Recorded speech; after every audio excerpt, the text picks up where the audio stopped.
웃음과 근심이라는 제목으로 하나님의 말씀 나누도록 하겠습니다.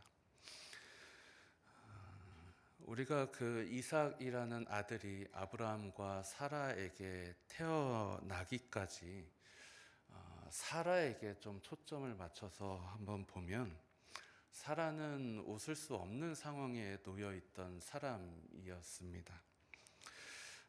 창세기 11장 30절이 그걸 잘 보여준다고 생각을 하는데, 제가 읽어드리면, 사레는 임신하지 못함으로 자식이 없었더라 라는 기록이 이렇게 딱 나와 있는 걸 볼 수가 있습니다. 요즘도 그렇게 생각할 수 있다고 생각을 하지만, 특히 당시에는 자식이 없었던 것이 여자에게는 큰 수치였다라고 합니다. 이거는 또 무슨 말이냐면, 보통 남들이 다 할 수 있는 것을 이제 자신만 못하고 있는 거고, 보통 남들이 다 가질 수 있다고 생각했던 것을, 자녀를, 자식을 나만 가지지 못한 상황이라는 것입니다. 그 아이를 갖지 못하는 자신의 모습을 보면서 반대로 아이를 갖고 웃고 있는 다른 사람들의 모습을 보면서 사라는 웃을 수가 없는 상황에 놓여 있었을 것입니다. 사라의 외모는 아리따워서 남편이 있음에도 바로왕 앞에 데려감을 당하기도 했습니다.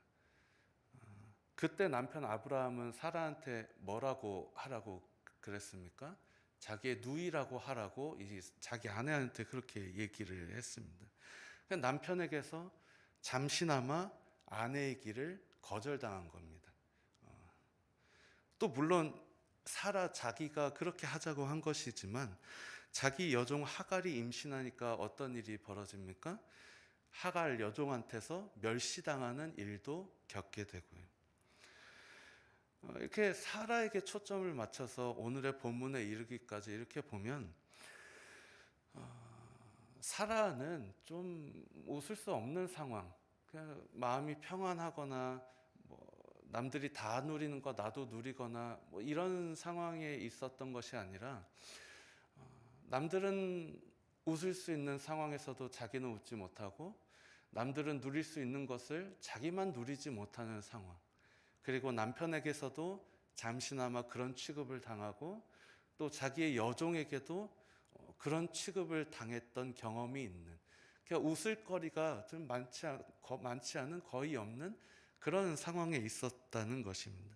사라의 삶은 이전까지를 보면은 웃음이 많은 삶이기보다는 웃음을 점점점 잃어가고 좀 슬픔이 가득했던 삶이라고 할 수가 있습니다.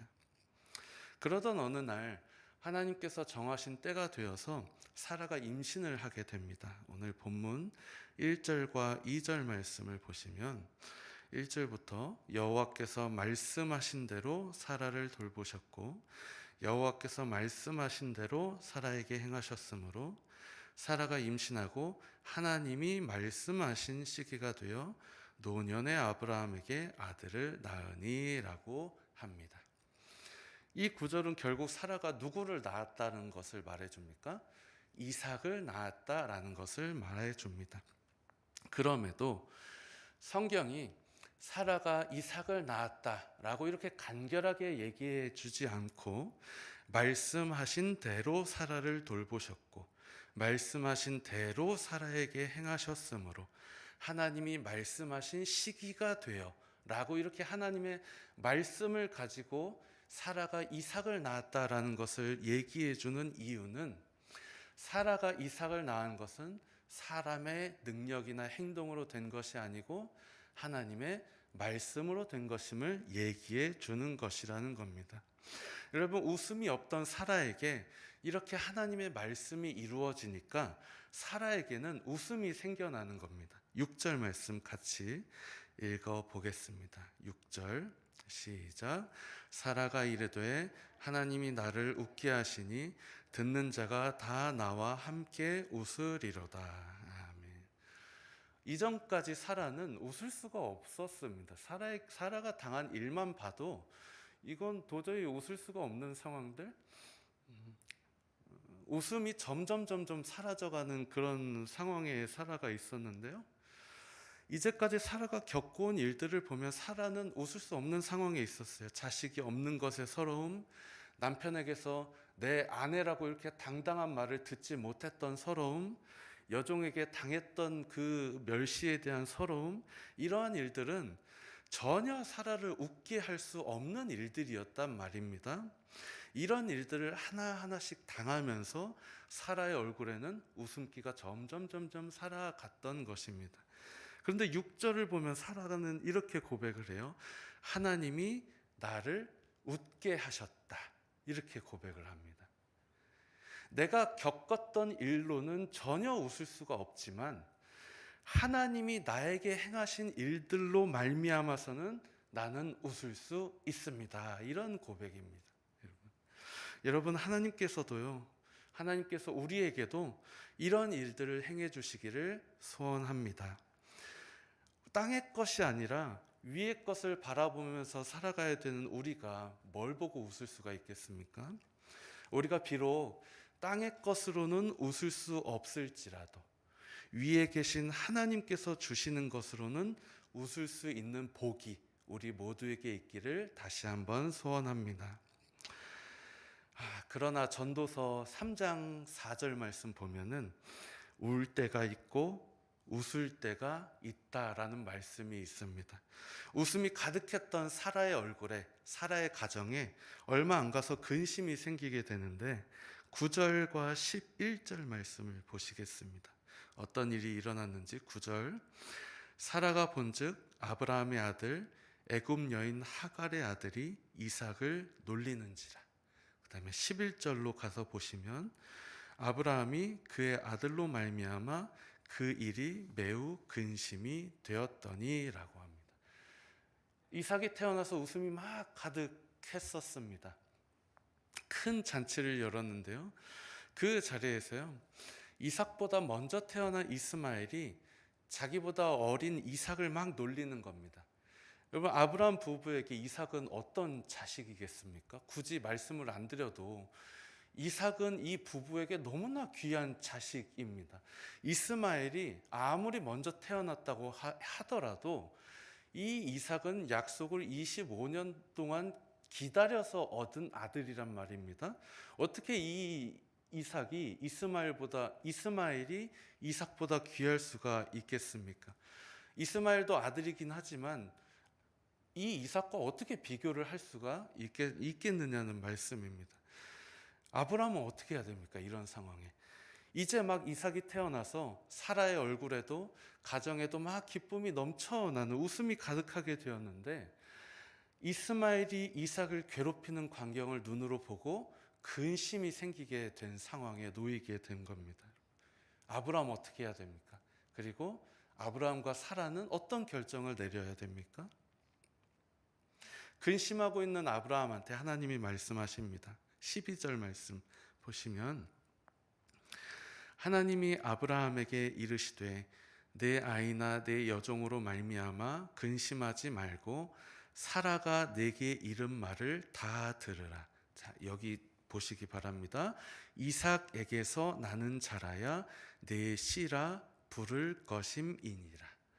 다시 한번 이삭에게서 나는 자라야 내 씨라 부를 것임이니라 라고 말씀하시면서 아내 사라의 말을 잘 들으라고 그래요. 10절 말씀 보시면 사라가 아브라함에게 한 말이 하나님의 뜻과 동일한지 한번 확인해 보시기 바랍니다.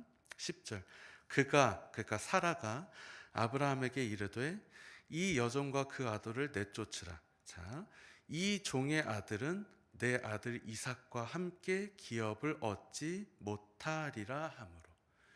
사라가 자기 남편에게 한 말이 하나님께서 아브라함에게 말씀하신 것과 동일합니까? 다릅니까? 동일합니다. 동일해요. 하나님이 아브라함한테 이렇게 말씀하셨어요. 이삭에게서 나는 자라야 내 씨라 부를 것임이라. 그리고 사라는 이 종의 아들 이스마엘은 내 아들 이삭과 함께 기업을 얻지 못하리라. 사라가 아브라함에게 한 말은 하나님께서 원하시는 말씀을 원하시는 것과 똑같은 말을 자기 남편에게 한 거란 말입니다. 하나님께서 하신 말씀의 의도와 사라가 남편에게 말한 의도가 똑같습니다. 이삭이 우리의 복의 통로이고 이삭이 우리의 복이 흘러가는 통로라는 것을 정확하게 자기 남편에게 말하면서 말을 했습니다. 이전에 사라는 아브라함에게 내 여종 하갈한테 들어가서 아들을 낳으라, 자식 낳으라는 잘못된 말을 했지만 지금 여기에서는 이스마엘이 이삭과 함께 기업을 얻지 못하리라는 하나님의 뜻을 아주 정확하게 자기 남편에게 얘기를 해 주었습니다. 하나님의 뜻을 바르게 자기 남편에게 얘기를 해 준 겁니다. 하나님은 그 사라의 말을 들으라고 하신 것이고, 여기서 우리가 알 수 있는 것 뭐냐면, 가정의 근심을 해결하는 방법은 하나님의 뜻이라는 겁니다. 가정에 근심이 생겼어요. 이스마엘이 이삭을 괴롭히는 근심거리가 가정에 생겼습니다. 근데 그 상황을 해결할 수 있는 거 뭐냐면, 하나님께서 원하시는 뜻이 이루어지는 것이 그 가정의 근심거리를 없애는 것이라는 겁니다. 여러분. 웃음이 없던 사라를 웃게 했던 것도 하나님의 뜻이 이루어진, 말씀이 이루어지는 것이고, 근심이 생겨가는 가정의 근심을 해결하는 방법도 하나님의 뜻대로 행하는 것을 알 수 있는 대목입니다. 여러분, 먼저는 다시 한번 우리에게 하나님께서 행하신 일들로 말미암아 우리 각자에게 웃음이 가득했으면 좋겠습니다. 하나님의 말씀 이루어지는 것을 내가 하나하나 보면서 내 얼굴에 웃음이 가득하고, 왜 웃음도 번진다고 하지 않습니까? 내 얼굴에 웃음 번지면 내 옆에 있는 사람에게도 웃음 번지고 우리 공동체에 웃음이 가득한 그런 일들이 일어났으면 좋겠습니다. 그러나 혹시 우리에게, 그리고 혹시 우리 가정에 근심이 되는 일이 생기거든 하나님께서 원하시는 것을 통해 근심을 해결하도록 노력하셨으면 좋겠습니다. 하나님은 아브라함에게 당신의 뜻을 말하고 있는 사라의 말을 들으라고 하셨습니다. 사라의 말 들어라. 그게 우리의 근심을 해결하는 방법입니다. 뭡니까? 하나님의 뜻대로 행하는 것. 우리를 웃게 하는 것도 하나님의 말씀이 이루어지는 것이고, 우리에게 있는 근심을 해결하는 방법도 하나님의 뜻대로 내가 행하는 것이라는 겁니다. 여러분, 끝으로 아브라함의 집에서 나가게 된 하갈과 이스마엘도 하나님께서 어떻게 대하시는지 한번 보고 말씀을 마쳤으면 좋겠습니다. 하갈과 이스마엘이 쫓겨납니다. 광야에서 방황하다가 마실 물이 떨어져요. 큰 근심거리가 생긴 겁니다. 그 사람들에게 하나님이 어떻게 대하시는지 한번 보겠습니다. 17절, 우리 17절 말씀 같이 읽겠습니다. 시작. 하나님이 그 어린아이의 소리를 들으셨으므로 하나님의 사자가 하늘에서부터 하갈을 불러 이르시되, 하갈아, 무슨 일이냐, 두려워하지 말라, 하나님이 저기 있는 아이의 소리를 들으셨나니. 사라뿐만이 아니라 아브라함의 가정뿐만이 아니라 하나님은 광야에서 방황하면서 근심하는 하갈과 이스마엘의 근심 또한 이렇게 해결해 주신 것을 볼 수가 있습니다.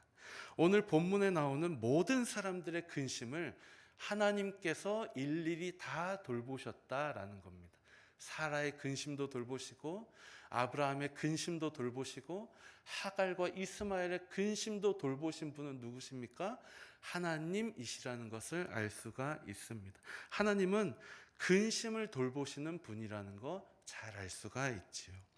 하나님께서 우리에게 웃음을 주셨으면 좋겠고, 또 하나님께서 우리의 근심을 돌보신다는 것을 믿으시고, 하나님 더욱 바라시는 오늘 한날 여러분 모두가 되시길 주의 이름으로 축복합니다.